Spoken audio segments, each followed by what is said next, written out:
નમસ્કાર ફ્રેન્ડ, હું ઉષા સંઘવી. આજે આપણે ટમેટાં અને ગાંઠિયાનું શાક બનાવવાના છીએ. આપણે સામગ્રી જોઈ લઈએ. 2 મીડિયમ સાઇઝના મેં ટમેટાં મીડિયમ સાઇઝના કાપી લીધા છે. આ 4 લસણની કળીની પેસ્ટ છે. જોઈતા પ્રમાણે મીઠું, આ ગાંઠિયા છે અને થોડી કોથમરી છે ને આપણા સૂકા મસાલા આવશે: હળદર, મરચું, રાઈ અને ધાણા જીરું. પાણી છે. હવે આપણે 2 ટેબલ સ્પૂન જેટલું તેલ મૂકીએ. એમાં ચપટી રાઈ નાખીએ. જરા તડતડ થશે એટલે લસણ નાખશું આપણે. આપણી હવે રાઈ તતડી ગઈ છે. એમાં લસણ જરાક સોતળી લઈએ એટલે કાચાની સ્મેલ ન આવે.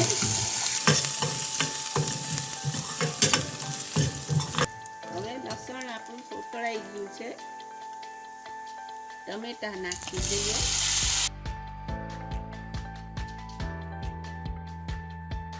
હવે જોઈતા પ્રમાણમાં મીઠું નાખી દઈએ.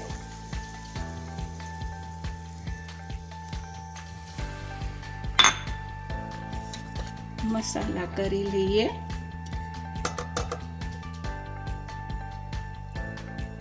પા ટીસ્પૂન હળદર, 1 ટેબલ સ્પૂન ધાણા જીરું. તીખાસમાં તમારે જોવે એટલું લેવાનું.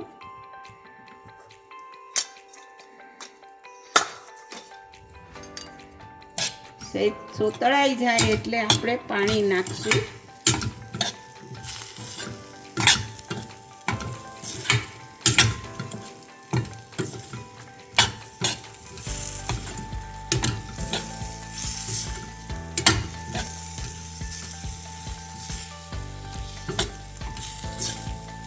હવે સોતળાઈ ગયા છે એટલે આપણે થોડુંક પાણી નાખી દઈશું. સેજ ટમેટા ચડી જાય એટલું.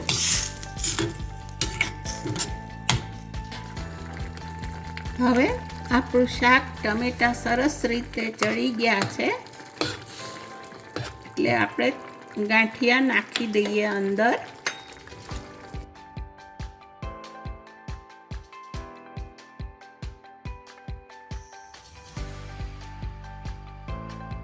બસ આપણું શાક તૈયાર થઈ ગયું એટલે આપણે હવે સર્વ કરીએ.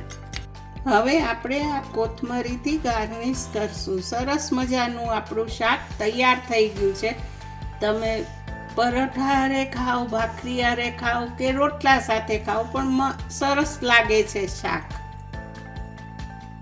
નમસ્કાર ફ્રેન્ડ, આપણી સરસ મજાની રેસીપી ટમેટા ગાંઠિયાની તૈયાર થઈ ગઈ. જરૂરથી બનાવજો, તમને જરૂર પસંદ પડશે. નેક્સ્ટ રેસીપીમાં પાછા મળશું. મારી ચેનલને સબસ્ક્રાઈબ કરજો અને લાઈક કરજો. બાય.